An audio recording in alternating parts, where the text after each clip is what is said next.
اس سبق کے اندر پیچھے 2 حرف 3 حرف 4 حرف یا اسے زائد حروف کو مرکبات کے اندر کس طریقے سے پڑھنا ہے، کس طریقے سے لکھا ہوا آتا ہے، اسی کا امتحان ہے۔ آپ یہاں پر دیکھ سکتے ہیں 4 حرف ایک ساتھ ملا ہوا ہے، الف یا الف کاف 4 حرف ایک ساتھ۔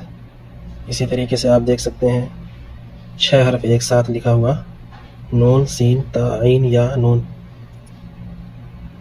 اسی طریقے سے اور آگے آپ دیکھ سکتے ہیں واو میم الف 3 حرف۔ اسی طریقے سے 5 حرف آپ دیکھ سکتے ہیں، یا دال را یا کاف۔ اور اسی طریقے سے آگے آپ دیکھ سکتے ہیں 4 حرف ایک ساتھ ملا ہوا، لام عین لام ہا، یا زا کاف یا۔ آگے دیکھ سکتے ہیں الف واو 4 حرف دیکھ سکتے ہیں، یا زال کاف را۔ آگے آپ دیکھ سکتے ہیں 6 حرف ملا ہوا، فا تا نون فا عین ہا۔ اسی طریقے سے آپ دیکھ سکتے ہیں 5 حروف، الف لام زال کاف را یا۔ اور اس سے بھی بڑھ کر آپ دیکھ سکتے ہیں 8 حرف ایک ساتھ، فا سین یا کاف فا یا کاف ہا میم۔ آگے آپ 4 حرف دیکھ سکتے ہیں، الف لام لام ہا 4 حرف ایک ساتھ۔ 6 حرف آپ دیکھ سکتے ہیں، قاف با لام با ہا میم۔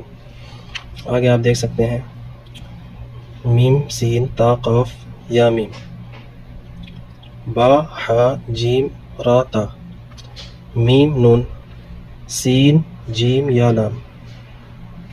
یعنی ان سب کے اندر 4 4 5 5 6 6 حرف ایک ساتھ جو ہے ملا کے لکھے ہوئے ہیں۔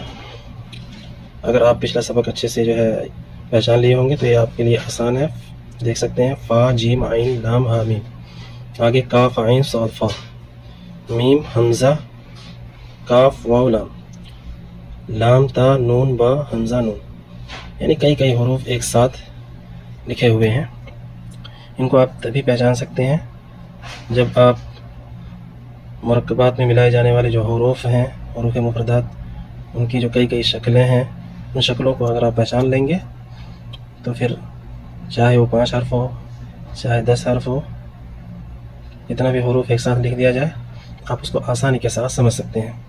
لیکن اگر آپ نے پچھلا سبق اچھے سے پہچانا نہیں، ہر حرف کی جو الگ الگ کئی شکلیں ہوتی ہیں، ان شکلوں کو اگر آپ نے پہچانا نہیں تو پھر یہ سبق آپ کے لیے مشکل ہوگا۔